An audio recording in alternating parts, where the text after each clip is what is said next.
तो जैसा हमने रिसेंट चैप्टर 1118 के लास्ट में देखा था कि कैसे बॉनी खुद को भी लूफी की गियर 5 की तरह ही ट्रांसफॉर्म कर लेती है, तो आखिर उसने ऐसा कैसे किया था और क्या बॉनी अपने इस फॉर्म में लूफी की गियर 5 की पावर्स को भी यूज कर सकती है, और अगर हाँ तो ऐसा कैसे पॉसिबल है। और इन सबके भी अलावा क्या बॉनी लूफी की क्रू यानी स्ट्रॉ हैट्स को ज्वाइन करने वाली है। वेल इन सारे क्वेश्चन के आंसर मिलेंगे तुम्हें आज की वीडियो में। तो भाई वीडियो बहुत ही ज्यादा इंटरेस्टिंग होने वाली है, सो बिना किसी देरी के लेट्स स्टार्ट द वीडियो।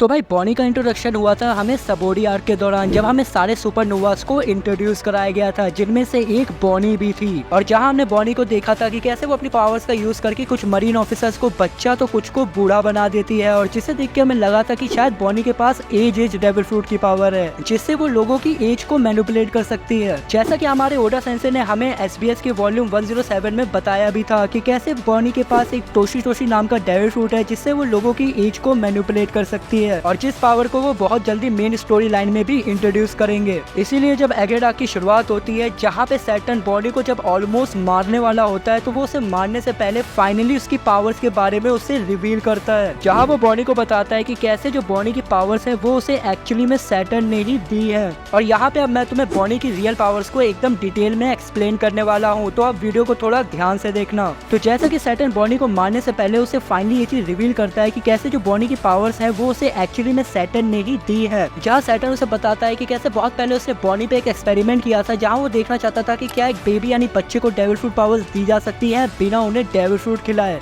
और जो एक्सपेरिमेंट सक्सेसफुल भी रहा था, क्योंकि बॉनी को उसकी पावर्स मिल गई थी। और फिर सैटर्न ये भी बताता है कि कैसे इन पावर से यूजर ट्रांसफॉर्म कर सकता है किसी भी फोर्सिबल फ्यूचर को रियलिटी में। और भाई फोर्सिबल का मतलब होता है दैट कैन बी एक्सपेक्टेड, मतलब जो तुम्हें लगता है ये चीज हो सकती है, मतलब ये चीज तुम एक्सपेक्ट कर सकते हो। तो हाँ भाई, बॉनी सिर्फ किसी की एज को ही मैनिपुलेट नहीं कर सकती है, बल्कि जैसा सैटर्न ने हमें अभी डिटेल में उसकी पावर्स को एक्सप्लेन किया कि कैसे इस पावर से यूजर ट्रांसफॉर्म कर सकता है किसी भी फ्यूचर को हाउ एवर दे वांट, मतलब बॉनी अपने हिसाब से किसी भी फ्यूचर को रियलिटी में ट्रांसफॉर्म कर सकती है। और इसके अलावा बॉनी किसी को टच करके सिर्फ उसे बूढ़ा या फिर जवान ही नहीं बना सकती है, बल्कि वो अपनी पावर से अपनी बॉडी के शेप को भी चेंज कर सकती है, जहाँ पे वो डिस्टॉर्टेड फ्यूचर का यूज करके किसी और के फ्यूचर को भी अपने ऊपर यूज कर सकती है और उससे रियलिटी में ट्रांसफॉर्म कर सकती है। फॉर एग्जाम्पल तुमने देखा होगा कि कैसे चैप्टर 1113 में बॉनी खुद को एक जाइंट में ट्रांसफॉर्म कर लेती है, तो आखिर उसने ऐसा कैसे किया था, तो भाई वो भी मैं तुम्हें एक्सप्लेन कर देता हूँ, तो आप थोड़ा ध्यान से सुनना। तो भाई जब मैं बॉनी के ऊपर रिसर्च कर रहा था, तो मैंने देखा कि कैसे YouTube पे बहुत सारे क्रिएटर्स बॉनी की पावर्स को एक्सप्लेन करते टाइम अल्टरनेटिव टाइमलाइन या फिर मल्टीवर्स की बात कर रहे थे। उनका कहना था कि कैसे बॉनी अपने डिस्टॉर्टेड फ्यूचर को यूज करके किसी अल्टरनेटिव टाइमलाइन से नीका की पावर्स को यूज कर सकती है, जो कि पॉसिबल हो सकता है, क्योंकि भाई हमारे ओडा सेंसे ने हमें ऑलरेडी बॉनी की पावर्स के बारे में अच्छा खासा एक्सप्लेन कर दिया है, बस तुम्हें थोड़ा सा अपना दिमाग यूज करना है। तो जैसा कि तुमने एनिमे में देखा हुआ कि कैसे जब बॉनी अपनी पावर्स को यूज करती है, तो उससे पहले वो डिस्टॉर्टेड फ्यूचर बोलती है, जहाँ पे जो डिस्टॉर्टेड वर्ड है इसका मतलब है to change the shape of something so it looks strange और अननेचुरल, मतलब किसी भी चीज की शेप को यानी आकार को इस तरह से बदलना कि वो थोड़ा सा अजीब या फिर अननेचुरल लगे। और यही सेम चीज बॉनी के केस में भी है, जहाँ पे जब बॉडी डिस्टॉर्टेड फ्यूचर बोलती है, तो तुम देखोगे कि कैसे उसकी बॉडी का शेप चेंज होता है, क्योंकि भाई डिस्टॉर्टेड फ्यूचर बोलते ही वो अपने फ्यूचर को डिस्टॉर्ट करती है, यानी वो अपने फ्यूचर के शेप को पूरी तरह से चेंज करती है, मतलब वो अपने फ्यूचर के शेप को पूरी तरह से बदलती है किसी और के फ्यूचर में। और यही रीजन है कि वो किसी और के फ्यूचर को भी यूज कर सकती है, और इसी वजह से वो एक जाइंट में भी ट्रांसफॉर्म हो पाई थी। और अगर तुम ध्यान से देखोगे तो बॉनी जाइंट में ट्रांसफॉर्म होने से पहले बोलती भी है डिस्टॉर्टेड फ्यूचर, और जैसा मैंने तुम्हें डिस्टॉर्टेड का मतलब बताया to change the shape of something, इसलिए जब बॉनी डिस्टॉर्टेड फ्यूचर बोलती है तो वो अपने फ्यूचर के शेप को चेंज करती है और आगे बोलती है गिव मी जाइगेंटिस फ्यूचर, मतलब वो अपने फ्यूचर के शेप को चेंज करती है एक जाइंट के फ्यूचर की तरह। और जैसा कि हमें सैटर्न ने बताया कि कैसे इस पावर से यूजर किसी भी फ्यूचर को रियलिटी में ट्रांसफॉर्म कर सकता है अपने हिसाब से, और इसी वजह से बॉनी एक जाइंट के फ्यूचर को रियलिटी में ट्रांसफॉर्म कर देती है, जिससे उसकी बॉडी कुछ टाइम के लिए एक जाइंट में भी ट्रांसफॉर्म हो जाती है। वहीं बॉनी को देखकर जो बाकी जाइंट्स होते हैं उसके आसपास, वो काफी शॉक होते हैं कि आखिर बॉनी ने ऐसा कैसे किया। लेकिन अब तुम जानते हो कि बॉनी ने उन जाइंट्स को देखकर ही अपने फ्यूचर को डिस्टॉर्ट किया था, यानी अपने फ्यूचर के शेप को चेंज किया था एक जाइंट के फ्यूचर की तरह, और उस फ्यूचर को रियलिटी में ट्रांसफॉर्म कर दिया। और यही रीजन था कि चैप्टर चैप्टर 1101 में भी जब बॉनी निकाइस फ्यूचर यूज करती है, जहाँ पे वो अपने सिर्फ एक पंच में ही साइबरपोल एजेंट अल्फा को वन शॉट कर देती है। और वहाँ भी वो निकाइस फ्यूचर को यूज करने से पहले बोलती है डिस्टॉर्टेड फ्यूचर, जहाँ पे वो अपने फ्यूचर को डिस्टॉर्ट करती है, यानी अपने फ्यूचर के शेप को चेंज करती है नीका के फ्यूचर की तरह। और इसलिए वो नीकाई की तरह अपनी बॉडी को भी रबड़ की तरह यूज कर पाती है, क्योंकि उसे कुमा की बात याद थी कि जहाँ पे कुमा उसे बताता है कि कैसे नीका की बॉडी रबड़ की बनी हुई है और जिससे वो कुछ भी कर सकता है। और इसीलिए बॉनी जब निकाइस फ्यूचर यूज करती है तो वो अपनी बॉडी को भी निकाई की तरह रबड़ की तरह यूज कर पाती है। तो अगर मैं तुम्हें सिंपल वे में एक्सप्लेन करूँ तो जैसा सैटर्न ने हमें बताया कि बॉनी बस किसी भी फ्यूचर को रियलिटी में ट्रांसफॉर्म कर सकती है अपने हिसाब से, और जहाँ वो डिस्टॉर्टेड फ्यूचर बोल के अपने फ्यूचर को डिस्टॉर्ट कर सकती है, यानी अपने फ्यूचर के शेप को चेंज कर सकती है किसी और के फ्यूचर की तरह, और जिस वजह से वो किसी और के फ्यूचर को भी थोड़े टाइम के लिए यूज कर सकती है। और अगर मैं तुम्हें और भी सिंपल वे में एक्सप्लेन करूँ तो जैसा कि सैटर्न ने हमें बताया कि बॉनी अपनी पावर से किसी भी फोर्सिबल फ्यूचर को रियलिटी में ट्रांसफॉर्म कर सकती है, और जहाँ पे वो डिस्टॉर्टेड फ्यूचर बोल के किसी और के फ्यूचर को थोड़े टाइम के लिए यूज भी कर सकती है। तो आई होप अब तुम समझ गए होगे कि बॉनी की पावर्स किस तरह से काम करती है, लेकिन अगर फिर भी तुम्हें कोई कंफ्यूजन है तो तुम मुझे नीचे कमेंट करके बता सकते हो। और वहीं आगे सैटर्न बॉनी को उसकी पावर्स के बारे में तो एक्सप्लेन करता ही है, लेकिन आगे वो ये भी बताता है कि कैसे बॉनी की पावर्स का असर बहुत ज्यादा डिक्रीज यानी कम हो जाएगा अगर उसे अपने बनाए हुए फ्यूचर और रियलिटी में थोड़ा सा भी डिफरेंस लगता है। यानी अगर उसे लगता है कि ये चीज रियल नहीं हो सकती तो फिर वो उस फ्यूचर को रियलिटी में ट्रांसफॉर्म नहीं कर पाएगी। फॉर एग्जाम्पल, अगर बॉनी को नीका पे थोड़ा सा भी डाउट होता है और उसे लगता है कि वो रियल नहीं है तो वो कभी भी निकाइस फ्यूचर को यूज नहीं कर पाती,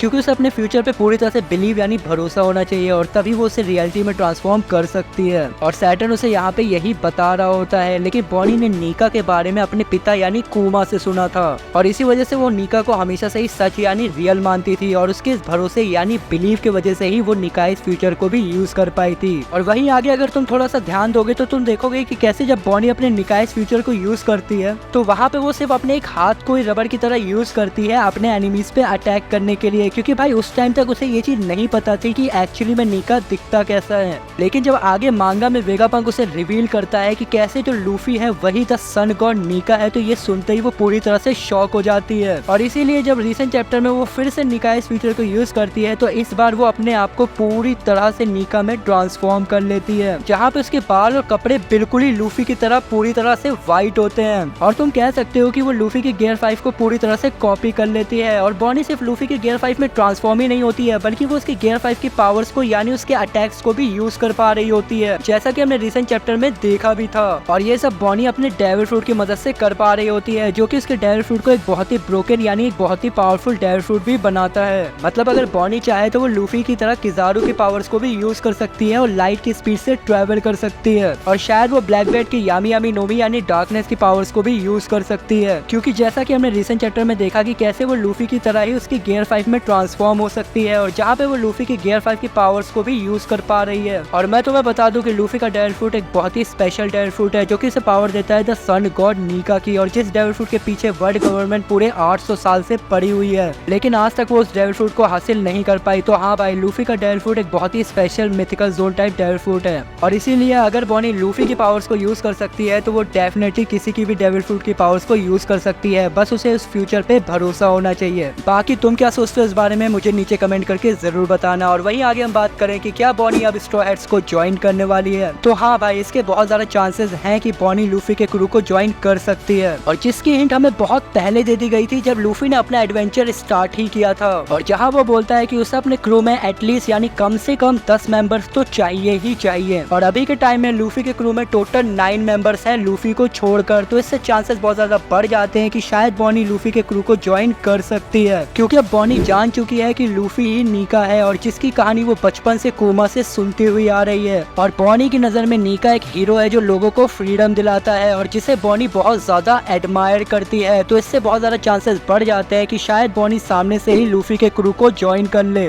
और अब तुम लोग सोच भी रहे होगे कि अगर बॉनी स्ट्रॉ हैट्स को ज्वाइन करती है तो आखिर उसे क्रू में कौन सा रोल मिलेगा। जैसे सांजी स्ट्रॉ हैट्स का कुक है तो चॉपर डॉक्टर, वहीं पे जोरो राइट हैंड मैन है लूफी का, एट द सेम टाइम वो स्वॉर्ड्समैन भी है स्ट्रॉ हैट पायरेट्स का, और ऐसे ही सारे स्ट्रॉ हैट्स के मेंबर्स को कोई ना कोई रोल मिला हुआ है। तो आखिर बॉनी को कौन सा रोल मिलेगा? तो भाई इसका आंसर बहुत सिंपल है। जैसा कि हम सबको पता है कि बॉनी अभी के टाइम पे सिर्फ 12 साल की है, तो फिर वो लूफी के क्रू को एक अप्रेंटिस के तौर पे ज्वाइन कर सकती है, जैसा कि हम लोगों ने शैंक्स और बगी को भी देखा था कि कैसे वो दोनों भी अप्रेंटिस थे रॉजर के क्रू में, और उस टाइम पे शैंक्स और बगी बगी भी काफी ज्यादा यंग थे जब वो लोग अप्रेंटिस थे रॉजर के क्रू में। और यही सेम केस बॉनी का भी है कि कैसे वो भी अभी बहुत यंग है और सिर्फ 12 साल की है। और जैसा हमें पता है कि लूफी को हमेशा रॉजर से कंपेयर किया जाता है, और जैसे रॉजर के क्रू में शैंक्स और बगी एक अप्रेंटिस के तौर पे थे, उस तरह लूफी के क्रू में अभी तक कोई भी अप्रेंटिस नहीं है। और इसी से चांसेस बहुत ज्यादा बढ़ जाते हैं कि शायद बॉनी लूफी के क्रू को एक अप्रेंटिस के तौर पे ज्वाइन कर सकती है। बाकी तुम क्या सोचते हो इस बारे में मुझे नीचे कमेंट करके जरूर बताना। और बाकी तुमने यहाँ तक वीडियो देख लिया, मतलब तुम्हें वीडियो पसंद आई होगी तो वीडियो को लाइक करना मत भूलना, और ऐसी इंटरेस्टिंग वीडियोस के लिए चैनल को सब्सक्राइब भी कर लेना। हमेशा की तरह मैं मिलता हूँ तुमसे नेक्स्ट वीडियो में, तब तक के लिए अपना ध्यान रखना, बाय।